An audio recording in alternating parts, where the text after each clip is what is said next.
আমার কাছ থেকে খালি রিয়া মনে না, এই যাবত যারাই মুখে অনুপেতে অর্জন করছে আমার সাথে ছিল, তারাই মাঠেই ছিল। আমার কাছ থেকে যে কটা মেয়ে চলে গেছে তারাই মুখে মাঠ থেকে হয়ে গেছে। একটা জুটি তৈরি করতে অনেক সময় লাগে, দর্শকের একটা আলাদা চাহিদা আছে আমাদের উপর। সেরকম কোনো ভালো কোনো কাজ হলে অবশ্যই আমরা করবো, সমস্যা নেই। হ্যাঁ করবে, আশা রাখি। না যোগাযোগ হয় না, তবে মনে করেন কারণ কি যে সে যে আর্টিস্ট হয়, যে কাজ করতে চায় তাতে অবশ্যই সবার সাথে যোগাযোগ করবে, আশা রাখতেছে। যে কোনো মিডিয়া জগৎটা এমন একটা কি জানেন, এই জগৎটা যত আপনি রানিং থাকবেন, মিডিয়ার সামনে ক্যামেরার সামনে থাকবেন, তত পাবলিক আপনাকে চিনবে। আপনি আজ 2 মাস কাজ করা বাদ দেন, আপনি পাবলিক ভুলে যাবে। এই জগৎটা রানিং থাকতে হয়। যে কটা মেয়ে আমি তো অল টাইম রানিং যাচ্ছি থেকে আপনার সামনে আছে, এই যে মূল্য যে কটা মেয়ে রানিং কাজ করে আমার সাথে, এরাও মনে রানিং থাকে। যখন আমার কাছ থেকে আরেক দেখা যায়, মানুষ তো আবার নিজের সাহস, আমার সাথে নিজের প্রোডাকশন আবার নিজে যখন খুশি তখন শুটিং করতে পারি। আর তখন আমার কাছ থেকে বাইরে দেবে, সে তো মনে করেন অন্যের ধরে চলে দেবে। সে আরেকজন ডিরেক্টর কাজ করবে কিনা, প্রডিউসারেরা ঠিক আছে কিনা, নায়ক ঠিক আছে কিনা, কোন জাত কাজ করবে, এই টেনশন থাকবে তাদের। কারে নিবি কারে নিবি না, এক নায়ক তারা বেলি নেয় নাও নিয়ে কাজ করতে পারে।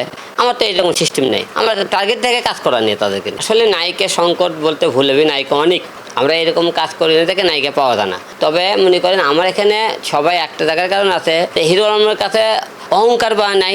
হিরো আলমের কাছে প্রত্যেকটা সে যে শ্রেণীর লোকই হোক, কাজ করে, সে দেখতে তেমনই হোক, মোটা হোক থেকে হোক, যে বংশেরই হোক, এটাও দেখি না আমি। আমার টার্গেট থাকে নতুন মেয়েদেরকে নিয়ে কাজ করা, তাদেরকে একটা জায়গা তৈরি করে দেওয়া। আসলে আমার কাছে তেমন কোনো টার্গেট নেই, এটা অনেকে অনেক রকম কথাবার্তা বলে। আমার ব্যবহারে অনেকে ভালো লাগে।